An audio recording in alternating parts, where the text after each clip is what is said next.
Hello students, welcome back to computer science exam crack channel. तो आज फिर मैं इस वीडियो में आपके लिए कुछ इंपॉर्टेंट क्वेश्चंस लेकर आई हूँ।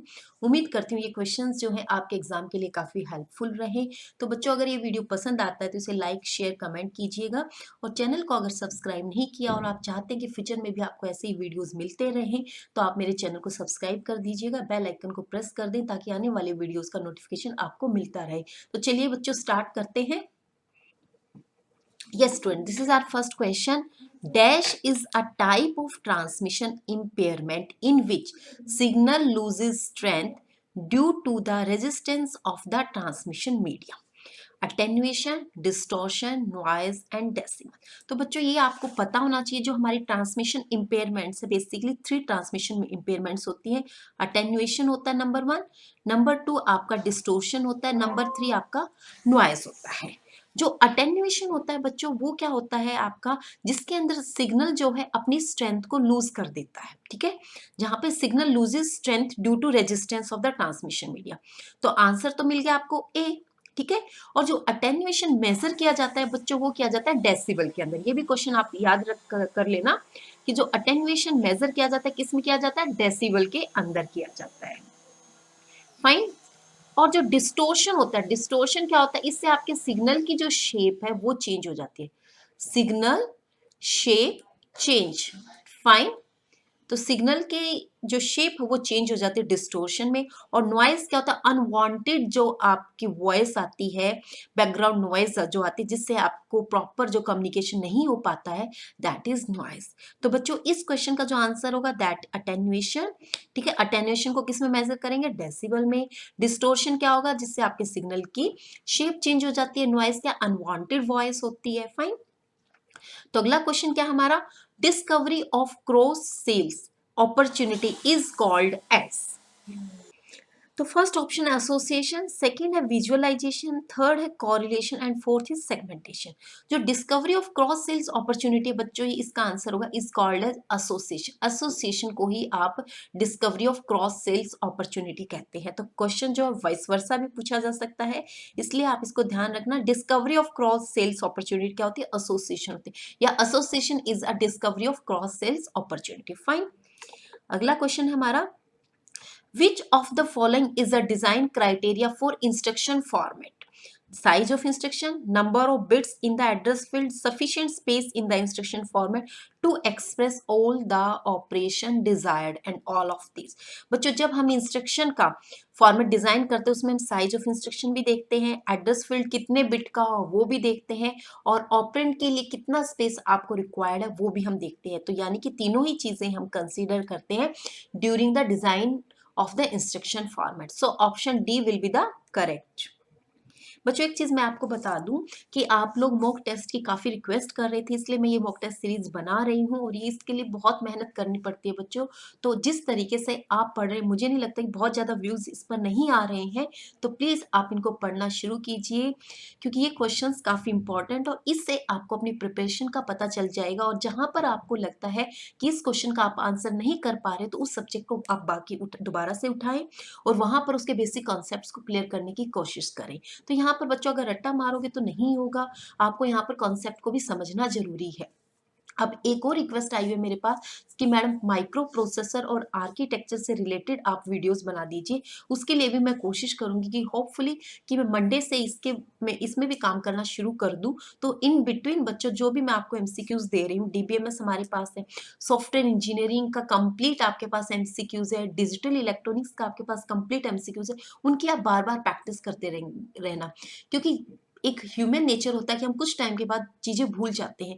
तो आप भूलो ना, इसलिए आपको एक रेगुलर बेस में आपको उसका रिवीजन करना है। तो चलते हैं बच्चों अपने अगले क्वेश्चन पे।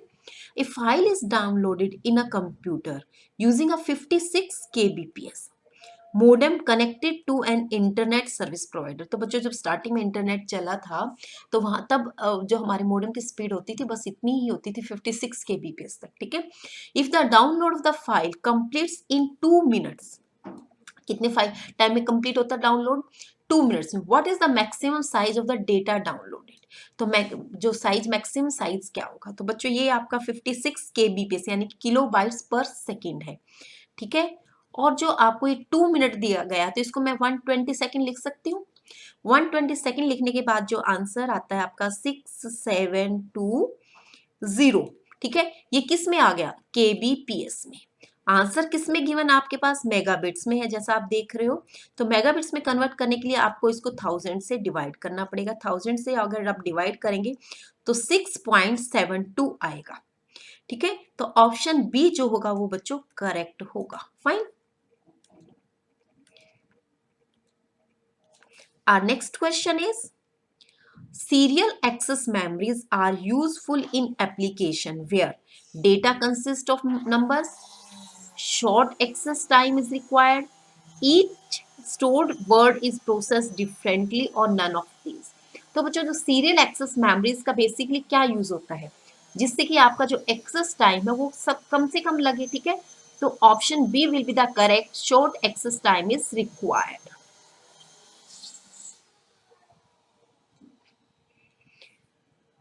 Our next question is, which of the following substitution technique have the relationship between a character in the plain text and a character in the cipher text is one to many।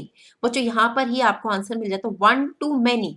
one to many मतलब पोली alphabetic. ठीक है, तो mono alphabetic में क्या होता है, 1 to 1 होता है, और पोली अल्फाबेटिक में 1 to many होता है बच्चों। तो option B will be the correct for this question. अगले क्वेश्चन की तरफ बढ़ते हैं हम लोग। The essential difference between trap और इंटरप्ट। बच्चों इससे पहले भी जो हमने लास्ट वीडियो किया था उसमें भी मैंने डिफरेंट टाइप्स के आपको इंटरप्ट्स बताई थी। इंटरप्ट्स कौन कौन सी बताई थी मैंने, सबसे पहले आपकी ट्रैप इंटरप्ट होती है, उसके बाद RST 7.5, 6.5 और 5.5, और जो फिफ्थ इंस्ट्रक्शन होती है वो आपकी INTR होती है। और हाईएस्ट प्रायोरिटी किसकी होती है, ट्रैप की होती है, और लोवेस्ट प्रायोरिटी किसकी होती है, INTR की होती है। तो अब हम इसका बेसिक डिफरेंस देख लेते हैं कि ट्रैप और एक इंटरप्ट में क्या डिफरेंस है। ट्रैप आर सिंक्रोनस और interrupts are synchronous with the program. Traps are synchronous and interrupts are asynchronous with the program. Traps are synchronous and interrupts are asynchronous with the input output device and none of these। तो बच्चों option B will be the correct, क्योंकि trap क्या होती है, synchronous होती है आपके programme के साथ, और इंटरप्ट क्या होती है, असिंक्रोनस होती है। फाइन। अगला क्वेश्चन देख लेते हैं। The dash is a set of standard that defines how a dynamic web document should be return, how input data should be supplied to the program and how the output result should be used. तो इसमें क्या बता दिया कि आपको document कैसे लिखना है, कैसे इनपुट प्रोवाइड करानी है, और कैसे आपकी आउटपुट आएगी। तो उसके लिए ऑप्शन दिए हैं इसने, HTML हाइपरटेक्स्ट मार्कअप लैंग्वेज, ये तो सिर्फ एक वेब लैंग्वेज है। ठीक है, फाइल ट्रांसफर प्रोटोकॉल, ये जो प्रोटोकॉल है फाइल को ट्रांसफर करने के काम आता है between the sender and the receiver. Our next option HTTP। HTTP protocol क्या है, जिसकी हेल्प से हम किसी भी साइट को ओपन कर सकते हैं। और कॉमन गेटवे इंटरफेस, ऑप्शन जो होगा बच्चों वो होगा CGI। कॉमन गेटवे इंटरफेस क्या करता है, आप वेब डॉक्यूमेंट को कैसे लिखोगे, कैसे इनपुट प्रोवाइड कराओगे, कैसे आउटपुट आएगा, वो सब किसके अंदर होता है, CGI के अंदर होता है। फाइन।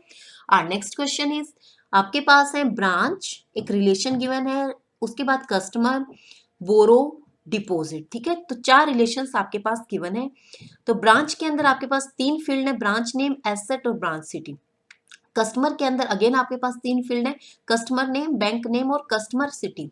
बोरो के अंदर है आपका branch name, loan number, customer account number. Deposit के अंदर आपके ब्रांच नेम, अकाउंट नंबर और कस्टमर नेम और बैलेंस। फाइन। करना क्या है आपको इसमें, यूजिंग रिलेशनल अलजेब्रा। क्या यूज करना, रिलेशनल अलजेब्रा यूज करना है।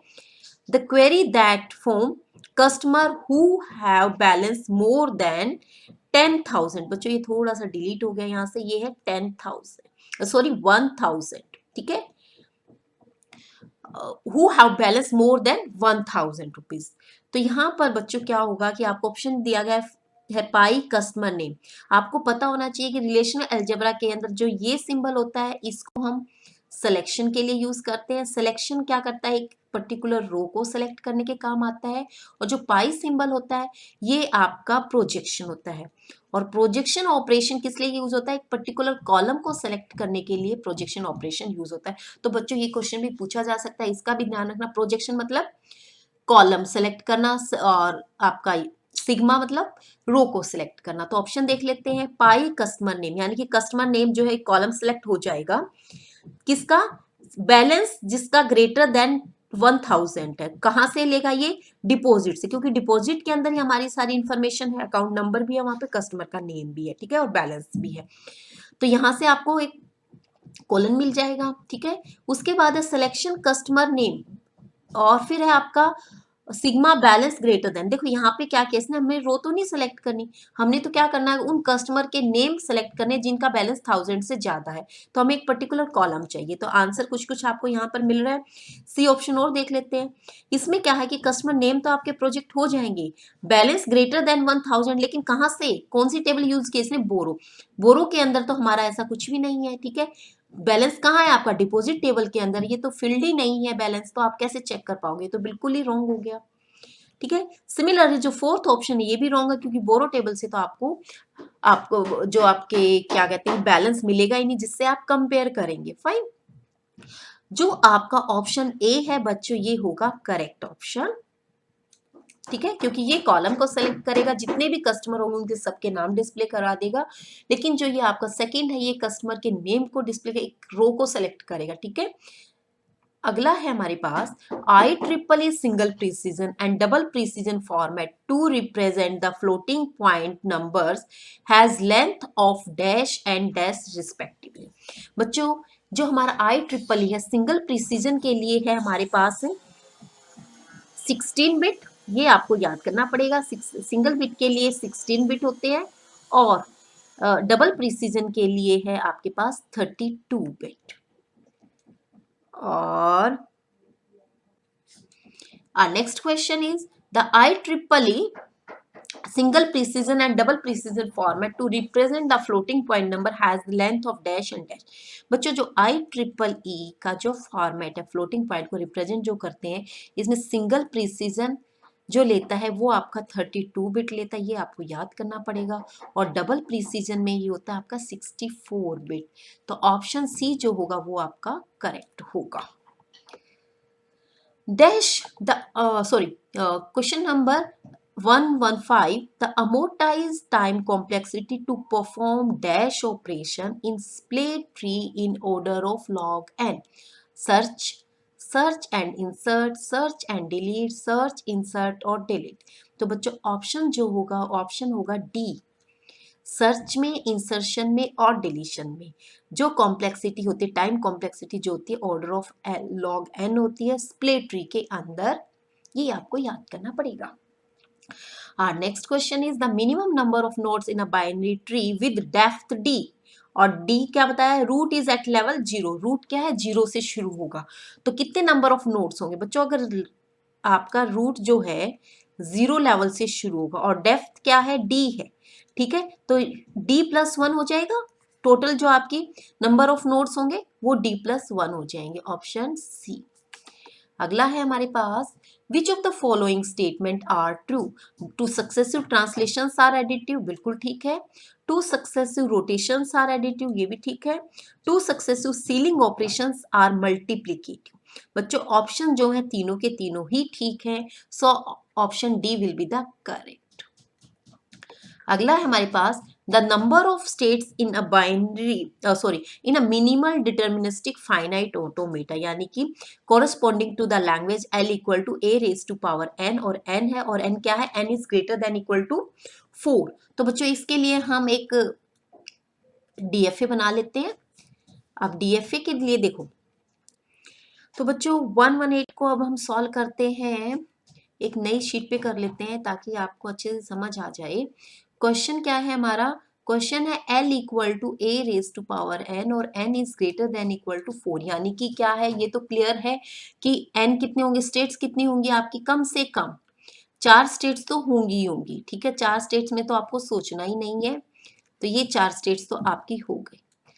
अब अगर 4 स्टेट से ज्यादा अगर कोई स्टेट आती है, हमें नहीं पता कितनी स्टेट्स आएंगी, लेकिन जितनी भी आएंगी वो क्या होंगी? यहीं पर आती जाएंगी, ठीक है। तो अब आप बता सकते हो मिनिमम कितनी स्टेट्स होंगी? 1 2 3 4 5, मिनिमम कितनी हो जाएंगी? 5 स्टेट्स हो जाएंगी। Option C will be correct, 5 states, ठीक है। अगला हमारे पास which of the following points lies on the same side as the origin with reference to the line 3x + 7y = 2। तो बच्चों इसके लिए थोड़ा सा हमें ग्राफिक्स का आइडिया होना चाहिए, कंप्यूटर ग्राफिक्स का। तो यहाँ पर जो ऑप्शन होगा वो होगा 0.5 और 0। इसका सॉल्यूशन अगर मैंने कंप्यूटर ग्राफिक्स से रिलेटेड वीडियोस अगर मैं बनाती हूँ या मुझे टाइम मिलता है तो मैं जरूर बनाऊंगी, और इन क्वेश्चंस के प्रॉपर मैं आपको सॉल्यूशन वहां पर करा दूंगी। तो ऑप्शन जो होगा डी होगा 0.5 और 0, ये कम से कम आपके same side of the as the origin होने चाहिए, पॉइंट्स लाई होने चाहिए, तब आपका ये निकलेगा। ठीक है, तो ये थे बच्चों कुछ क्वेश्चंस। उम्मीद करती हूँ कि ये क्वेश्चंस आपके लिए एग्जाम के लिए काफी हेल्पफुल रहे। तो बच्चों इन क्वेश्चंस को ध्यान से करना, कभी भी स्किप मत करना। 2-3 बार जब इन क्वेश्चंस को करोगे तभी आपको इन क्वेश्चंस के पे थोड़ा सा भरोसा होगा कि आप इस टाइप के क्वेश्चंस को कर पाएंगे। और एग्जाम में बच्चों ये मान के चलो कि क्वेश्चन जो मैं करवा रही हूँ इससे बाहर मुझे नहीं लगता कि कुछ आएगा, क्योंकि मैं काफी मेहनत कर रही हूँ इस पे, और मैं एक सिंपलेस्ट लेवल से लेकर एक हाईएस्ट लेवल तक के सभी टाइप के क्वेश्चंस मैं यहाँ पे पिक कर रही हूँ। इससे आपकी प्रैक्टिस भी हो जाएगी और आपके क्वेश्चंस की प्रिपरेशन भी हो जाएगी। तो आज के लिए बच्चों इतना ही, और अगर आप मुझे सपोर्ट करना चाहते हैं और आपको मेरे वीडियोस अच्छे लग रहे हैं तो बच्चों प्लीज़ लाइक कीजिएगा मेरे वीडियोस को, कमेंट कीजिएगा और मैक्सिमम शेयर कीजिएगा, जिससे कि मैक्सिमम बच्चों तक ये मेरे वीडियोस पहुंच सके और काफ़ी सारे बच्चे इससे बेनिफिट ले सके। और चैनल को अगर सब्सक्राइब नहीं किया तो जल्दी से बेल आइकन को प्रेस भी कर ले, ताकि आने वाले वीडियोस का नोटिफिकेशन आपको मिलता रहे। तो बच्चों आज के लिए इतना ही, मिलते हैं नेक्स्ट वीडियो में नेक्स्ट क्वेश्चन के साथ। तब तक के लिए थैंक यू वेरी मच।